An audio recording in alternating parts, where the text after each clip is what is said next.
नमस्कार। Vision IAS के news today के इस अंक में आप सभी का स्वागत है। इस अंक में हम आपके लिए लेकर आए हैं यूपीएससी परीक्षा की दृष्टि से महत्वपूर्ण कुछ अहम खबरें। इस अंक के साथ मैं हूं दिव्या तोमर।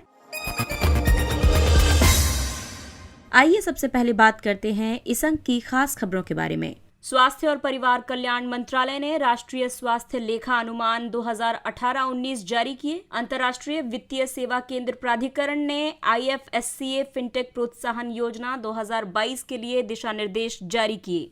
प्रधानमंत्री ने अंतर्राष्ट्रीय डेयरी संघ विश्व डेयरी सम्मेलन 2022 का उद्घाटन किया। अमेरिका और भारत में तकनीकी क्षेत्र की बड़ी कंपनियों को निगरानी के दायरे में लाया जा रहा है। इलेक्ट्रॉनिकी और सूचना प्रौद्योगिकी मंत्रालय का स्टार्टअप हब और मेटा भारत में एक्सटेंडेड रियलिटी प्रौद्योगिकी स्टार्टअप में तेजी लाने के लिए सहयोग कर रहे हैं। राष्ट्रीय अपराध रिकॉर्ड ब्यूरो ने भारत में जेल सांख्यिकी रिपोर्ट 2021 जारी की। और आइए अब खबरों पर विस्तार से चर्चा करते हैं।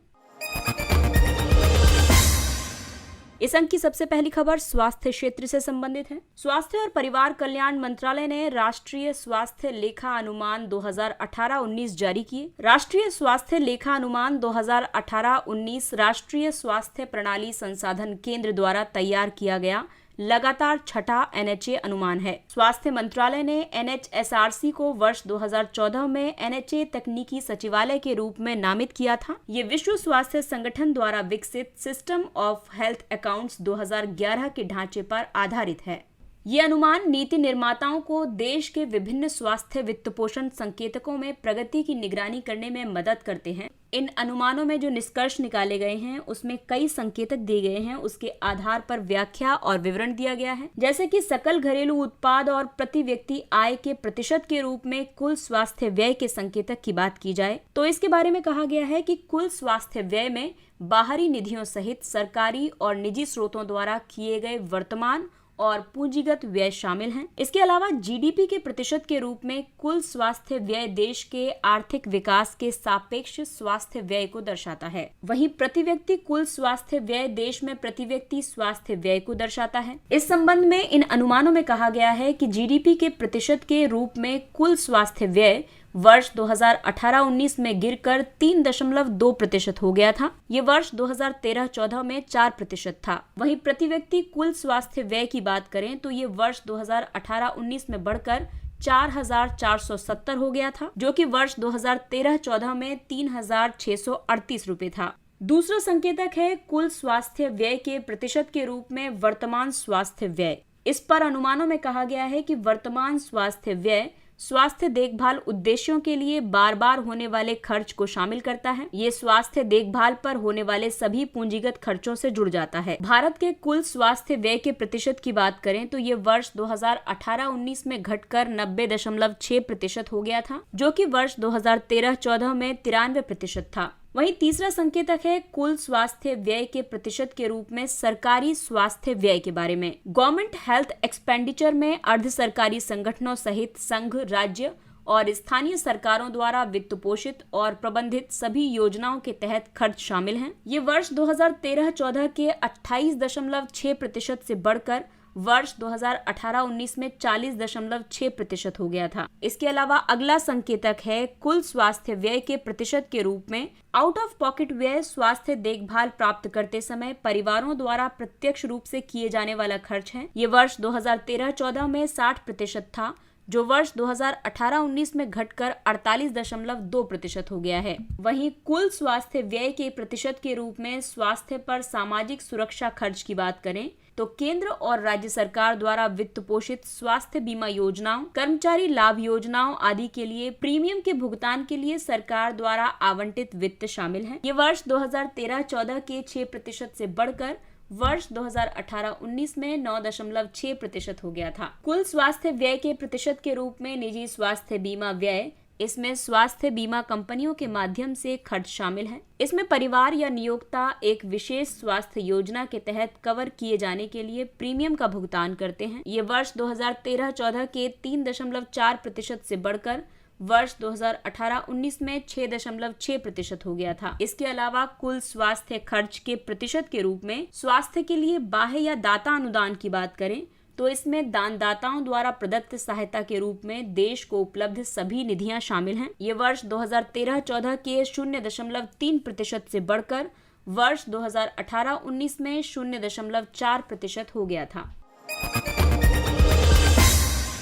अंतर्राष्ट्रीय वित्तीय सेवा केंद्र प्राधिकरण यानी IFSCA ने IFSCA फिनटेक प्रोत्साहन योजना 2022 के लिए दिशा निर्देश जारी किए हैं। IFSCA ने फिनटेक गतिविधियों को विशेष अनुदानों के रूप में वित्तीय सहायता प्रदान करने के लिए ये योजना शुरू की है। इस पहल का उद्देश्य भारत में गिफ्ट अंतर्राष्ट्रीय वित्तीय सेवा केंद्र यानी IFSC में एक विश्व स्तरीय फिनटेक हब की स्थापना को बढ़ावा देना है। ये विशेष शर्तों का अनुपालन करने वाले घरेलू और विदेशी दोनों फिनटेक्स के लिए उपलब्ध है। इसके तहत दिए गए प्रोत्साहनों में शामिल है फिनटेक स्टार्टअप अनुदान, प्रूफ ऑफ कॉन्सेप्ट अनुदान, सैंडबॉक्स अनुदान, ग्रीन फिनटेक अनुदान, एक्सेलरेटर अनुदान और लिस्टिंग सहायता अनुदान। वित्तीय प्रौद्योगिकी को एक ऐसी नई तकनीक के रूप में वर्णित किया जाता है जो वित्तीय सेवाओं के वितरण और उपयोग को बढ़ाने और उन्हें ऑटोमेशन यानी स्वचालित करने की दिशा में कार्य करती है। फिनटेक सेवाओं में भुगतान, कर्ज, संपदा प्रौद्योगिकी, व्यक्तिगत वित्त प्रबंधन, विनियामक प्रबंधन आदि शामिल हैं। भारत विश्व में सबसे तेजी से बढ़ते फिनटेक बाजारों में से एक है। दरअसल भारत में फिनटेक क्षेत्र का महत्व इसलिए भी है क्योंकि ये तेज, किफायती और पारदर्शी वित्तीय सेवाओं के माध्यम से पारंपरिक वित्तीय प्रणाली को मजबूत करता है। इसके अलावा ये गतिशीलता से जुड़ी चुनौतियों को नियंत्रित करके वित्तीय सेवाओं में लैंगिक और पहुंच के अंतर को कम कर सकता है। साथ ही भारत की स्टार्टअप अर्थव्यवस्था को बढ़ावा दे सकता है, जो कि वित्तीय क्षेत्र में नवाचार का केंद्र है। इसके बावजूद भी फिनटेक के विकास में कई चुनौतियां भी मौजूद हैं, जैसे कि फिनटेक के लिए औपचारिक बैंकिंग प्रणाली का अधिक प्रसार जरूरी है, आवश्यक कौशल की कमी है, स्पष्ट दिशा निर्देशों की कमी है और डेटा की गोपनीयता और सुरक्षा संबंधी प्रमुख चिंताएं विद्यमान हैं। अगली खबर पेपर 1 के टॉपिक प्राथमिक उद्योग में डेयरी पालन से संबंधित है। प्रधानमंत्री ने अंतर्राष्ट्रीय डेयरी संघ विश्व डेयरी सम्मेलन 2022 का उद्घाटन किया। 4 दिन के अंतर्राष्ट्रीय डेयरी संघ विश्व डेयरी सम्मेलन 2022 में वैश्विक और भारतीय डेयरी हितधारक शामिल होंगे। इनमें उद्योग जगत से जुड़े व्यक्ति, किसान और नीति निर्माता आदि शामिल हैं। इससे पहले ऐसा सम्मेलन वर्ष 1974 में भारत में आयोजित किया गया था। सम्मेलन को संबोधित करते हुए प्रधानमंत्री ने भारत के सांस्कृतिक परिदृश्य में पशुधन और दूध से संबंधित व्यवसाय को केंद्रीय महत्व दिए जाने पर बल दिया। भारत में डेयरी क्षेत्र की स्थिति की बात करें तो भारत दूध उत्पादन में विश्व में पहले स्थान पर है। विश्व में दूध के कुल उत्पादन में भारत का लगभग 23% हिस्सा है। भारत में प्रतिवर्ष लगभग 210 मिलियन टन दूध का उत्पादन होता है। डेयरी कृषि से जुड़ा एक ऐसा क्षेत्र है जो राष्ट्रीय अर्थव्यवस्था में अकेले 5% का योगदान करता है और पिछले 5 वर्षों में इसने 6.4 की चक्रवृद्धि वार्षिक वृद्धि दर हासिल की है। भारत में शीर्ष 5 दूध उत्पादक राज्य हैं उत्तर प्रदेश, राजस्थान, मध्य प्रदेश, गुजरात और आंध्र प्रदेश।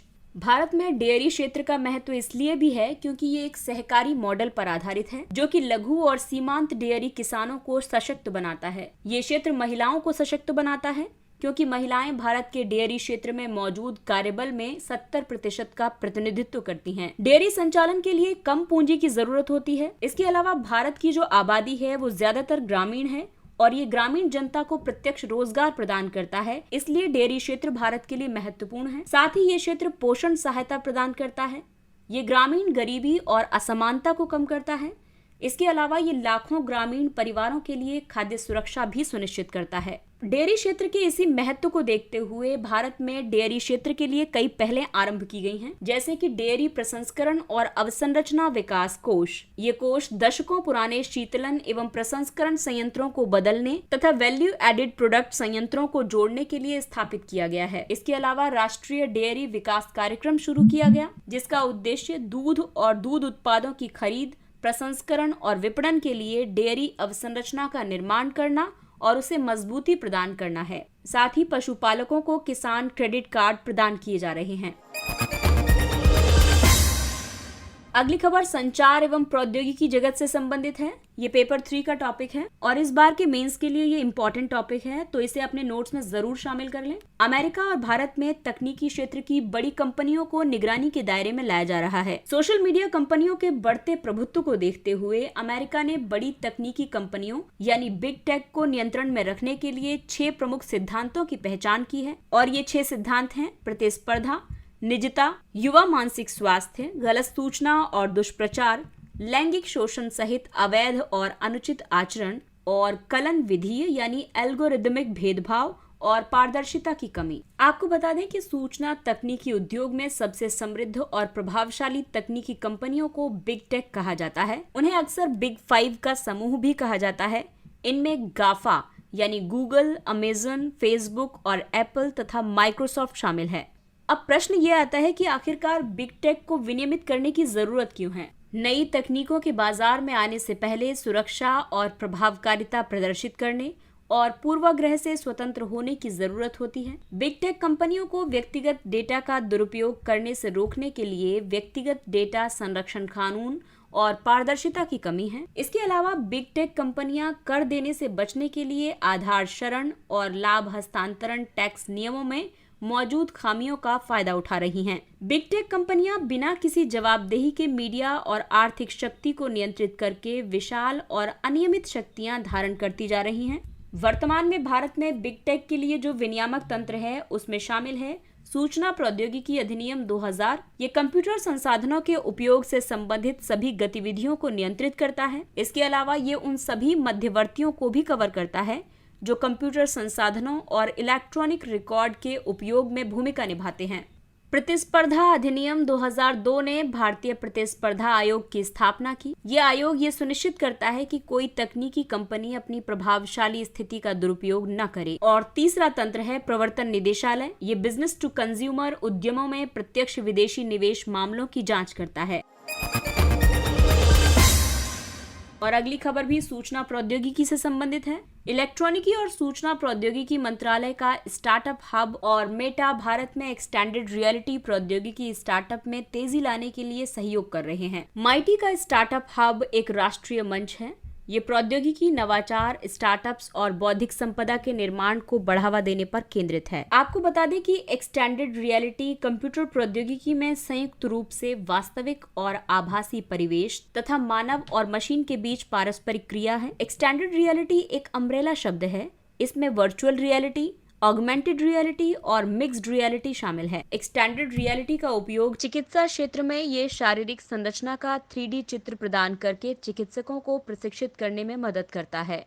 इसके अलावा रिटेल कारोबार में एक्सटेंडेड रियलिटी प्रौद्योगिकी की मदद से ग्राहक किसी सामान को खरीदने से पहले ट्रायल ले सकते हैं। इसके जरिए कोई व्यक्ति वर्चुअल फील्ड ट्रिप ले सकता है और इनमें वे स्थान भी शामिल हैं जहां वो व्यक्तिगत रूप से नहीं पहुंच सकता है। इसके अलावा विपणन, रियल एस्टेट, मनोरंजन आदि क्षेत्रों में भी इसका उपयोग होता है। लेकिन एक्सटेंडेड रियलिटी के समक्ष कई चुनौतियां भी मौजूद हैं, जैसे कि एक्सटेंडेड रियलिटी प्रौद्योगिकियां बड़ी मात्रा में व्यक्तिगत डेटा एकत्र और प्रोसेस करती हैं। इसके संरक्षण की बहुत ज्यादा जरूरत है। इसके अलावा इस प्रौद्योगिकी को लागू करने की लागत काफी ज्यादा है। साथ ही वर्चुअल दुनिया में व्यवहार करने के बारे में इनका अनुभव नहीं है। इसके अलावा आकलन पद्धति और आकलन किए जा रहे कंटेंट के बीच संबद्धता का अभाव है। एक्सटेंडेड रियलिटी अलग अलग तरह की डिजिटल और वास्तविक सूचना को शामिल करते हुए उपयोगकर्ता को प्रदान किए जाने वाले रियल वर्ल्ड अनुभवों के लिए प्रयोग किए जाने वाली शब्दावली है। इसमें ऑगमेंटेड रियलिटी के तहत उपयोगकर्ता वास्तविक परिवेश के साथ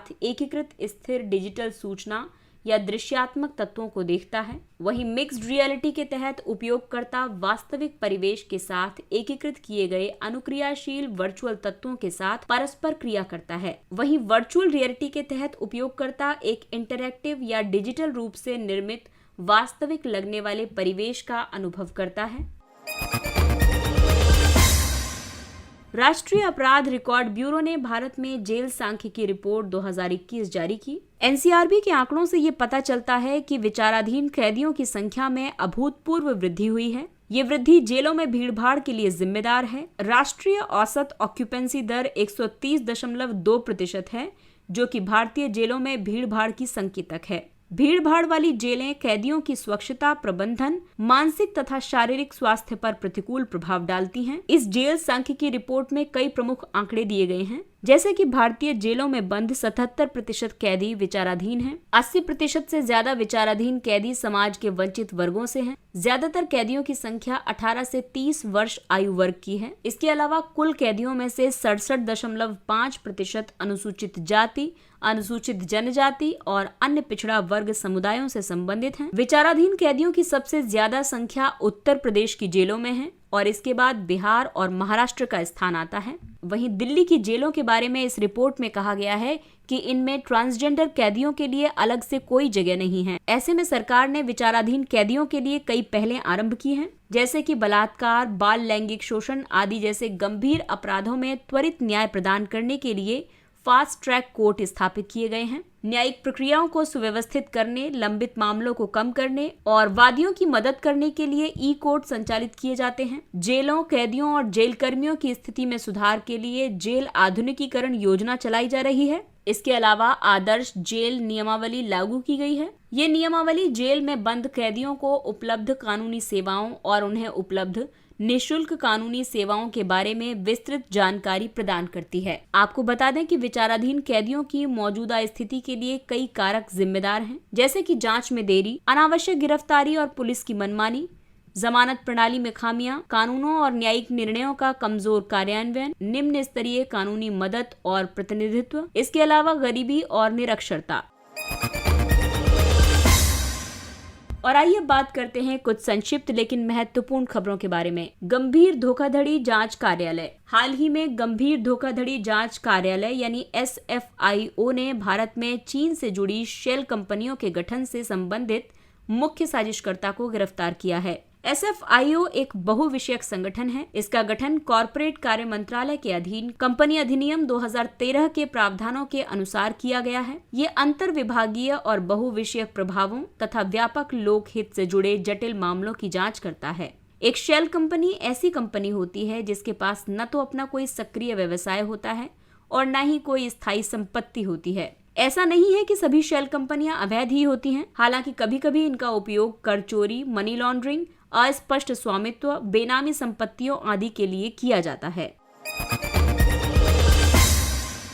अगला टॉपिक है सतत पहल। सतत यानी किफायती परिवहन के लिए संधारणीय विकल्प। भारतीय बायोगैस संघ ने सतत लक्ष्य को प्राप्त करने के लिए सभी राज्यों में परीक्षण प्रयोगशालाएं स्थापित करने की सिफारिश की। सतत पहल को वर्ष 2018 में पेट्रोलियम और प्राकृतिक गैस मंत्रालय ने शुरू किया था। इस पहल के तहत वर्ष 2023-24 तक 5000 संपीड़ित बायोगैस संयंत्र स्थापित करना है। इसका उद्देश्य परिवहन क्षेत्र के लिए वैकल्पिक और किफायती स्वच्छ ईंधन के रूप में CBG के उत्पादन और उपलब्धता को बढ़ावा देना है। बायोगैस में से हाइड्रोजन सल्फाइड और कार्बन डाइऑक्साइड तथा जल वाष्प को हटाकर बायोगैस को शुद्ध किया जाता है और इसके बाद इसे संपीड़ित बायोगैस के रूप में इकट्ठा किया जाता है। इस संपीड़ित बायोगैस में 90% से ज्यादा मीथेन होती है।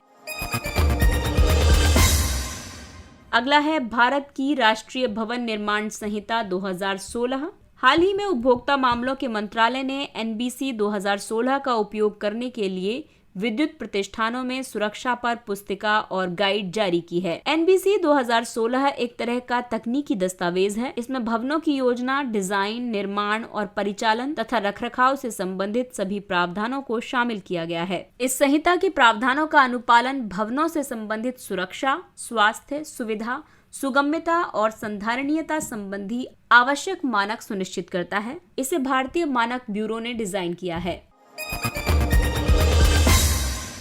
आधुनिक दास्ता की वैश्विक अनुमान report 2021, global estimates of modern slavery 2021 report, इसे अंतर्राष्ट्रीय श्रम संगठन ने जारी किया है। इस रिपोर्ट में आधुनिक दास्ता को परिभाषित किया गया है। इसमें से 2 प्रमुख घटकों जैसे कि जबरन श्रम और जबरन विवाह को शामिल किया गया है। आधुनिक दास्ता शोषण की ऐसी परिस्थितियों को संदर्भित करती है जहां कोई व्यक्ति डर, हिंसा, दबाव, छल और ताकत के दुरुपयोग के कारण न तो कार्य करने से मना कर सकता है और न ही कार्य छोड़कर जा सकता है। इस रिपोर्ट के मुख्य निष्कर्षों के मुताबिक वर्ष 2021 में विश्व में 50 मिलियन लोग आधुनिक दास्ता में जीवन व्यतीत कर रहे थे।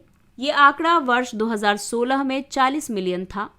इस प्रकार पिछले 5 वर्षों में आधुनिक दासता के मामलों में 25% की वृद्धि हुई है। इनमें से 28 मिलियन लोग जबरन मजदूरी और 22 मिलियन लोग जबरन विवाह में फंसे हुए हैं।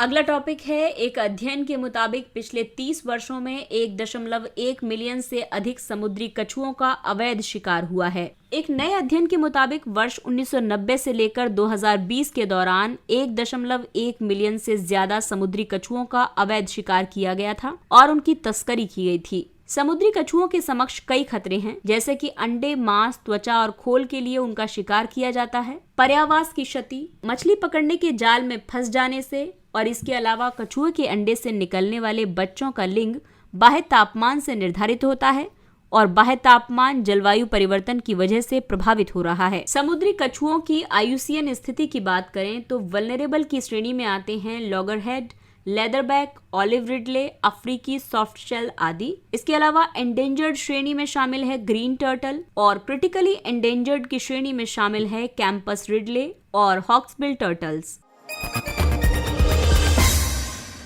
इसरो इंटेलिजेंट जीसैट्स विकसित कर रहा है। इंटेलिजेंट जीसैट्स से ग्राहकों की मांग के अनुसार स्पॉट बीम्स को आकार दिया जा सकेगा। स्पॉट बीम्स उपग्रह द्वारा भेजे गए लक्षित और उच्च शक्ति वाले रेडियो सिग्नल होते हैं। इसके तहत स्पॉट बीम्स को रिसीव करने वाले एंटीना को भी स्पॉट बीम के अनुसार आकार दिया जा सकेगा। जीसैट्स भारत के स्वदेशी रूप से विकसित संचार उपग्रह हैं। जीसैट्स भूतुल्यकालिक उपग्रहों की एक श्रृंखला है। इन्हें भूतुल्यकालिक कक्षा में स्थापित किया जाता है। इनकी कक्षीय अवधि पृथ्वी की घूर्णन अवधि के समान होती है और इनका उपयोग दूरसंचार और टेलीविजन प्रसारण के लिए, उपग्रह द्वारा समाचार का एकत्रण करने के लिए, सामाजिक अनुप्रयोगों के लिए, मौसम पूर्वानुमान और आपदा संबंधी चेतावनी के लिए तथा खोज एवं बचाव अभियानों के लिए है।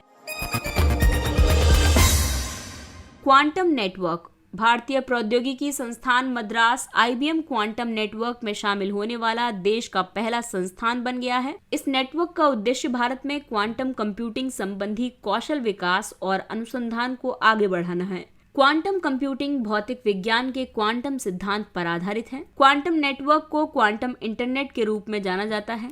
इस इंटरनेट नेटवर्क के तहत डेटा को फोटोन के रूप में संचारित किया जाता है। इसके तहत क्वांटम यांत्रिकी के सिद्धांतों पर आधारित पारितंत्र में क्वांटम उपकरणों द्वारा सूचनाओं का आदान प्रदान किया जाता है।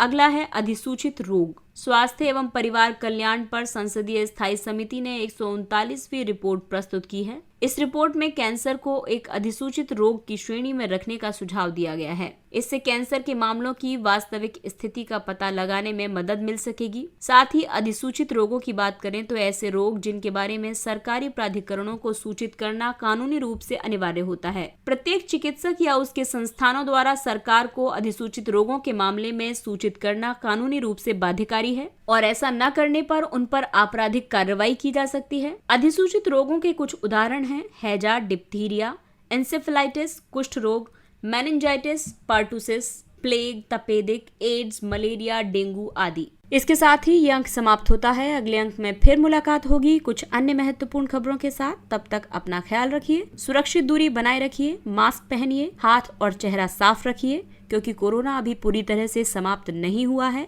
इसलिए अपनों का और अपना विशेष ध्यान रखें। और अगर आपको हमारा कंटेंट पसंद आ रहा है तो इसे लाइक, सब्सक्राइब और शेयर करें। इसके साथ ही विजन IAS की पूरी टीम आपसे इजाजत लेती है। नमस्कार। Thank you for listening.